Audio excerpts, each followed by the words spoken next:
Hello good evening guys, कैसे हैं आप सभी। आई होप आप सभी अच्छे होंगे। तो गाइस आज से हम शुरू कर रहे हैं corporate accounting BCom second year third sem की सीरीज़। फर्स्ट चैप्टर है इशू ऑफ शेयर्स, उसकी पूरी सीरीज़ आएगी। कुछ पार्ट्स में इशू ऑफ शेयर्स की थ्योरी को डिस्ट्रीब्यूट करके हम उनकी पूरी सीरीज़ लेके आएंगे। Redemption of preference shares, issue of debenture, redemption of debenture, final accounts of companies, valuation of goodwill, shares, profit और loss prior and subsequent to incorporations. पूरी सीरीज़ कंटिन्यूस बहुत अच्छे से एक एक थ्योरी पोर्शन बहुत अच्छे से क्लियर किया जाएगा।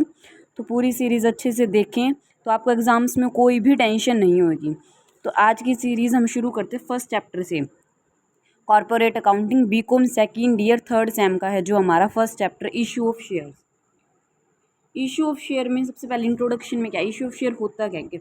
थर्ड स्टेज होती है डेवलपमेंट की, फॉर्म्स होती है जो बिजनेस ऑर्गेनाइजेशन में। सबसे पहली होती है प्रोप्राइटरशिप, सेकंड होती है पार्टनरशिप फर्म, थर्ड आती है इशू ऑफ शेयर्स।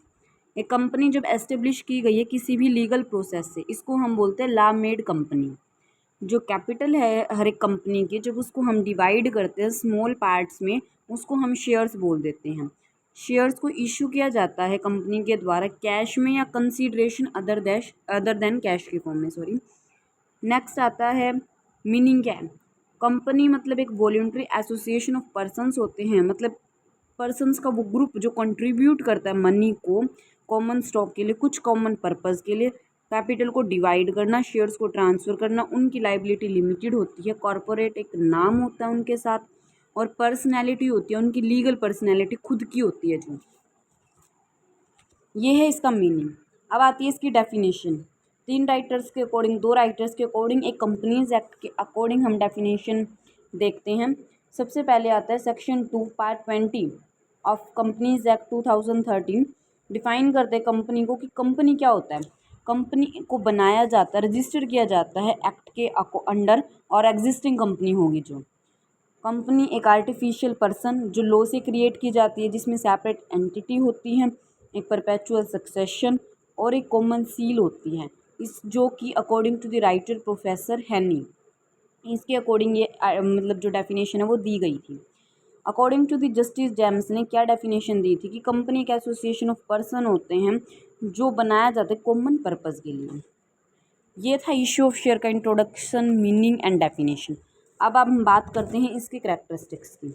सबसे पहले आता है वॉल्यूंटरली एसोसिएशन। वॉल्यूंटरली एसोसिएशन में क्या होता है कि वॉल्यूंटरली एसोसिएशन ऑफ पर्सन मतलब जो लॉ होता है, जो कानून होता है हमारा, वो किसी भी पर्सन्स को ज्वाइन या फिर कंपनी या फिर मेंबरशिप को छोड़ने के लिए मतलब उसके ऊपर रूल्स रेगुलेशंस नहीं लगा सकता कि आपको इतने टाइम तक ही करनी पड़ेगी कंपनी में जॉब। कंपनी में जो मेंबर्स है वो अपने हिसाब से ज्वाइन कर सकते हैं, अपने हिसाब से कंपनी को छोड़ सकते हैं, उनकी चॉइस होती है। आर्टिफिशियल पर्सन जो कि किसी भी लॉ से क्रिएट किया जाता है, इसमें ना कोई बॉडी होती, ना कोई आर्म्स, ना ही किसी भी पेन को सफ़र करना पड़ता। उसके बाद आता है सेपरेट लीगल एंटिटी। एक इम्पोर्टेंट करेक्टरिस्टिक्स है कंपनी की, जिसके अंदर सेपरेट लीगल एंटिटी जो कंपनी के अंदर मेंबर्स होते हैं उनसे डिफरेंट होती हैं, मतलब एक इंडिपेंडेंट कॉरपोरेट एग्जिस्टेंस होता है। नेक्स्ट है लिमिटेड लाइबिलिटी। जो लाइबिलिटीज़ होती है शेयर होल्डर्स की कंपनी में, वो लिमिटेड होती है। तो कंपनी की जो लिमिटेड शेयर्स बाय गारंटी भी होती है, जो लाइबिलिटीज़ होती हैं। नेक्स्ट है ट्रांसफरबिलिटी ऑफ शेयर्स। जो कैपिटल है कंपनी की, जब उसको हम डिवाइड कर देते हैं स्मॉल पार्ट्स में, जिसको हम शेयर्स बोलते हैं, उनको हम फ्रीली ट्रांसफ़र करते हैं। लेकिन हम जब प्राइवेट कंपनी है उस केस में हम शेयर्स को फ्रीली ट्रांसफ़र नहीं कर सकते। Number of members. जो पब्लिक कंपनी के केस में जो मिनिमम नंबर ऑफ़ मेंबर्स होते हैं वो 7 हैं, और मैक्सिमम मेंबर्स की कोई भी लिमिट नहीं होती। In case of private company जो मिनिमम मेंबर्स हैं वो 2 हैं, और मैक्सिमम 50, जिसके अंदर जो एम्प्लॉयज़ हैं उनको इंक्लूड नहीं किया जाता कंपनी के। नेक्स्ट है कॉमन सील। कॉमन सील में क्या होता है कि कंपनी का आर्टिफिशियल पर्सन है, कोई भी फिजिकल एग्जिस्टेंस नहीं है, ना ही डॉक्यूमेंट के ऊपर सिग्नेचर होते। कॉमन सील के ऊपर मतलब क्या होता है कि लीगल जो हम बोल सकते हैं फाउंडेशन, वो होता है कॉमन सील। नेक्स्ट आता है परपेचुअल सक्सेशन। कंपनी के सेपरेट लीगल एंटिटी होती है, तो जो लाइफ होती है वो डिपेंड नहीं करती मेंबर्स के ऊपर। लॉ से क्रिएट किया जाता है, डिसॉल्व भी लॉ से किया जाएगा इसको। नेक्स्ट आता है रिप्रेजेंटेटिव मैनेजमेंट। जो शेयर होल्डर्स होते हैं कंपनी के, उनकी जो मतलब may be spread in length and breadth of company, जो कंट्री के अंदर उनकी लेंथ या ब्रेड्थ है उनको ज़्यादा स्प्रेड किया जाता है कंपनी में, जो शेयर होल्डर्स हैं वो, तो इम्पॉसिबल होता है उनका मैनेजमेंट जो कंपनी की उनके अंदर पार्टिसिपेट करना। ये हैं हमारी करैक्टरिस्टिक्स कंपनी की। नेक्स्ट आता है हमारे पास कि कंपनी के टाइप्स क्या होते हैं।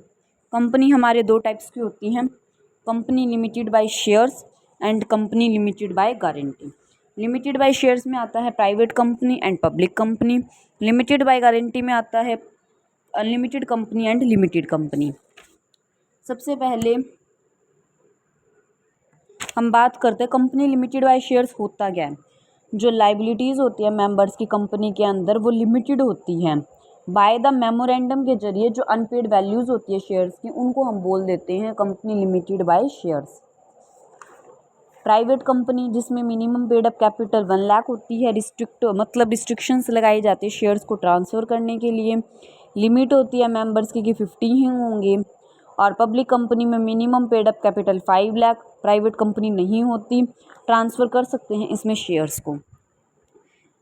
कंपनी लिमिटेड बाय गारंटी, इसमें क्या है कि जो लाइबिलिटीज़ होती हैं मेंबर्स की कंपनी के अंदर वो लिमिटेड होती हैं बाय द मेमोरेंडम। जो अमाउंट है मेंबर्स की उनको गारंटी दी जाती है कि उनको कंट्रीब्यूट किया जाएगा जो एसेट्स है कंपनी में जब कंपनी बंद होगी उस टाइम पर। लिमिटेड में यही था। अनलिमिटेड में क्या होता है कि जो लाइबिलिटीज़ है मेंबर्स की उसमें लिमिटेड नहीं होती, इस वजह से इसको अनलिमिटेड बोल देते हैं। तो जो इस टाइप की कंपनीज़ में क्या होता है कि जो मेंबर्स होते हैं वो लायबल होते हैं अपने डेप्ट्स को पे करने के लिए जो कंपनी में आ जाते हैं। अब आता है डिफरेंस प्राइवेट कंपनी और पब्लिक कंपनी के बीच। मिनिमम मेंबर्स प्राइवेट में 2, पब्लिक कंपनी में 7, मैक्सिमम प्राइवेट में 200 और पब्लिक कंपनी में लिमिट नहीं होती। प्राइवेट में पेड अप कैपिटल 1 लाख होती है, पब्लिक कंपनी में 5 लाख तक होती है। प्राइवेट कंपनी में number of directors 2, at least 2 directors, public company में 3। नेम ऑफ कंपनी में जो नेम है प्राइवेट कंपनी का उसके लास्ट में प्राइवेट लिमिटेड वर्ड लगाना कंपल्शन होता है। और जो पब्लिक कंपनी है उसमें पब्लिक लिमिटेड या फिर ओनली लिमिटेड से काम चल जाता है। Issue to public, private company में शेयर्स इशू नहीं किए जाते पब्लिक को, पब्लिक कंपनी में शेयर्स इशू किए जाते हैं पब्लिक को। ये था डिफरेंस पब्लिक कंपनी और प्राइवेट कंपनी के बीच। अब आता है शेयर्स क्या होता है। जो कैपिटल है कंपनी की डिवाइड करना जब स्मॉल पार्ट्स में उसको हम बोल देते हैं शेयर्स। एग्जाम्पल जैसे टोटल कैपिटल कंपनी की 1 लाख है, डिवाइड किया गया 10,000 पार्ट्स में, 10 रुपीज़ का ईच था, तो जो 10 है उसको हम शेयर बोल देंगे। हर एक पार्ट जो 10 रुपये का उसको शेयर बोला जाएगा। जो पर्सन कंट्रीब्यूट कर रहा है मनी को शेयर्स के जरिए कंपनी में उसको हम बोल देते हैं शेयर होल्डर। जब एक कंपनी इशू करती है एक सर्टिफिकेट हर एक शेयर होल्डर्स को, जितने भी शेयर्स हेल्ड किए जा रहे हैं उस सर्टिफिकेट के नाम से, उनको हम बोल देंगे शेयर सर्टिफिकेट, वो बनेगा हमारा शेयर सर्टिफिकेट। शेयर्स के 2 टाइप होते हैं, equity shares and preference shares. Equity shares में कोई भी टाइप नहीं होता। प्रेफरेंस शेयर्स हमारे 8 टाइप्स के होते हैं, participating, non participating, cumulative, non cumulative, redeemable, non redeemable and convertible, non convertible. सबसे पहले हम बात करते हैं कि प्रेफरेंस शेयर्स होते क्या हैं। वो शेयर्स जो इंजॉय करते हैं प्रेफरेंशियल राइट्स को दूसरे शेयर्स के अंदर में टाइप्स में कैरी करते हैं, जो पेमेंट डिविडेंड की सबसे पहले फिक्स्ड रेट पर और जो कैपिटल होती है रिटर्न ऑन वाइंडिंग अप के टाइम पर वो भी इनको मिलती है। कम्युलेटिव, नॉन कम्युलेटिव हैं। जैसे सबसे पहले हम बात करते हैं पार्टिसिपेटिंग वो शेयर्स होते हैं जिनके पास राइट होता है कि कंपनी में जो प्रॉफिट अगर बच जाता है पेमेंट, मतलब कि कंपनी में सबसे पहले जो शेयर्स होते हैं उनमें उनको पार्टिसिपेट किया जाएगा, उनको दिया जाएगा। अगर फिर जो शेयर्स बच जाते हैं वो इक्विटी शेयर होल्डर्स को दिया जाएगा एक फिक्स्ड रेट पर। नॉन पार्टिसिपेटिंग जिनके पास राइट नहीं होता कि वो पार्टिसिपेट कर सकते हैं। नेक्स्ट है कम्युलेटिव, वो शेयर्स जो डिविडेंड पे नहीं करते किसी भी रीज़न से, तो किसी साल का कैरी फॉरवर्ड किया जाता है, इकट्ठा किया जाएगा, उनको पे किया जाएगा नेक्स्ट ईयर में कंपनी में। नॉन कम्युलेटिव में जो प्रेफरेंस शेयर्स हैं जिसमें डिविडेंड को पे कर देते हैं प्रॉफिट से करंट ईयर में, सिर्फ कोई भी सफिशेंट प्रॉफिट नहीं होता डिविडेंड को पे करने के लिए, तो कैरी फॉरवर्ड नहीं किया जाता नेक्स्ट ईयर के लिए। नेक्स्ट आता है रिडीमेबल, जो रिडीम किया जाता है हमारा, रीपे किया जाता है एक पर्टिकुलर पीरियड के बाद आर्टिकल में प्रोवाइड किया जाता है। नॉन रिडीमेबल वो शेयर्स जिनको रीपे नहीं किया जाता कंपनी के जरिए वाइंडिंग अप से पहले। फिर आता कन्वर्टेबल, जिन शेयर्स को हम कन्वर्ट कर सकते हैं इक्विटी शेयर्स में उनकी टर्म्स और कंडीशंस के बेस पे। नॉन कन्वर्टेबल में इन शेयर्स को हम कन्वर्ट नहीं करते, होल्डिंग कन्वर्टेड किया जाता है इनको इक्विटी शेयर्स में, बट वो हमेशा कन्वर्टेबल नहीं होते। फिर आता है इक्विटी शेयर्स क्या होता है।